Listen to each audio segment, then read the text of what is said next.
So, nandito tayo ngayon sa San Juan. US state pa rin siya. Kaya lang, nakadak tayo ngayon dito sa Port of Call. So, bakit nandito tayo ngayon? Nakabidyo tayo kasi ano ba yung content natin? So, yung content natin, so ipapakita ko sa inyo. Ayan. Yung mga taong yan, nakaupo, nakatayo, iba-ibang kulay ng suot nila. Nandito pa sa kabilang side, yan sila. Dito tayo sa deck 7 ng barko natin. So, deck 7, sa baba pa nito, sa labas, mayroon din doon mga crew din. Okay, so, yung pinakita ko sa inyo, yun yung tunay na sitwasyon dito sa barko pag nakadak tayo, nakadak kami. Alam mo kung bakit? Libre ang internet sa Port of Call, o kaya minsan may mga port naman na walang internet, pero dito sa San Juan, US state,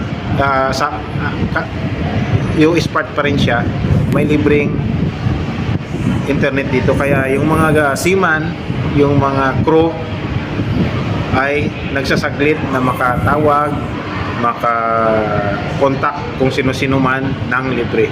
Kasi alam nyo kung bakit mahal ang internet dito sa barko. Mahal.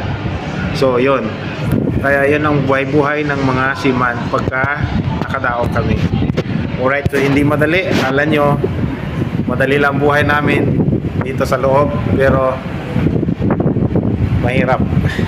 Okay? So, kung gusto mo magtipid, tipid ka,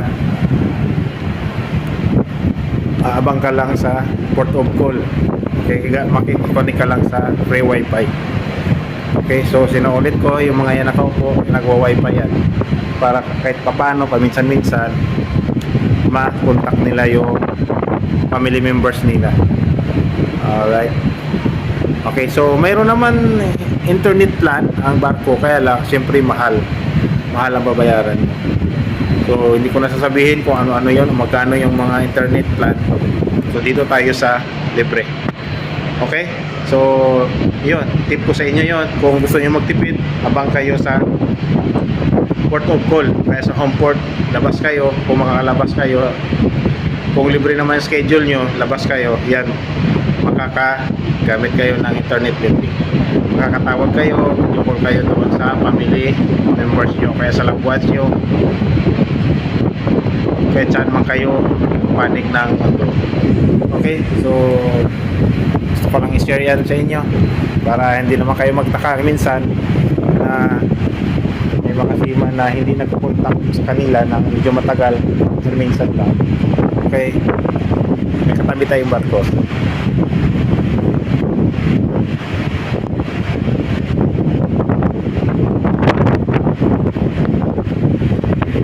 Caribbean Princess yung katabi natin.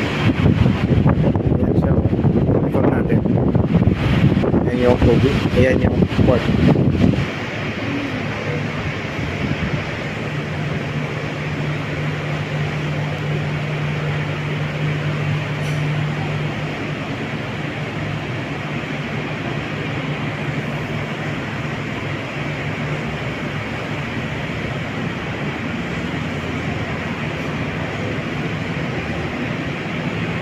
Alright, so dito na lang yung videos natin.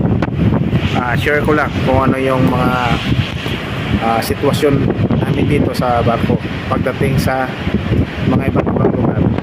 Alright, so salamat sa pag-anood. Hindi pa na-upload to or hindi pa kayo nakapag-subscribe sa channel ko, subscribe nyo naman. At kung dati na kayong nanonood dito at kayo napanood lamang at kayo na rin seaman, kung ayaw nyo,